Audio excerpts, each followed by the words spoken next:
peyğəmbərlər istəyirlər ki, insan yuxarıya qalxsın.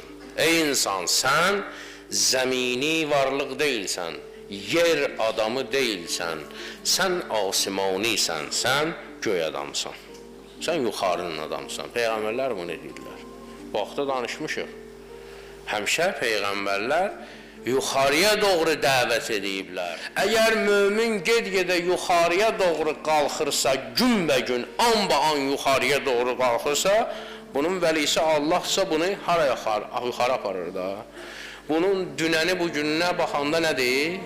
Aşağıdadır. Demək, insan ki, mömin ki, günbəgündən yuxarı qalxır, onun dünəni bu gününə nisbətdə qaldı harada? Arxada. Ona görə mömin üçün deyir ki, zülmətdən nura doğru yuxarıya gedir. Bu da o deməkdir ki, sırat-ı müstəqim, üfüqi xət deyil, sırat-ı müstəqim, bəli, şaquli xət, yuxarıya doğru gedən xətdir. Ona görə də peyğəmbərlər hamısı necə çağırırlar? Tal, yuxarıya gəlin. Ki, dünyanın çirkabından, dünyanın bu palsığından, əzab-əziyyətindən çıxın, siz yerdə işələnən varlıq deyilsiz.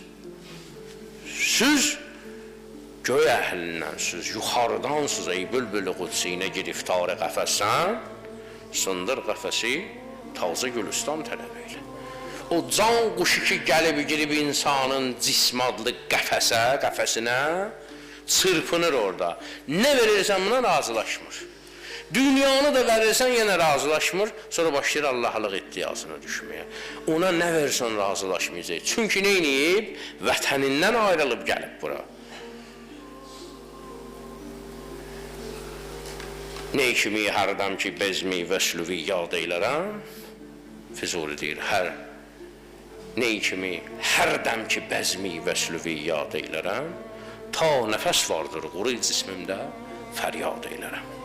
Nə qədər ki, nəfəs var quru cismimdə, səninlə olan günləri xatırlayıb fəryad eləyəcəyəm.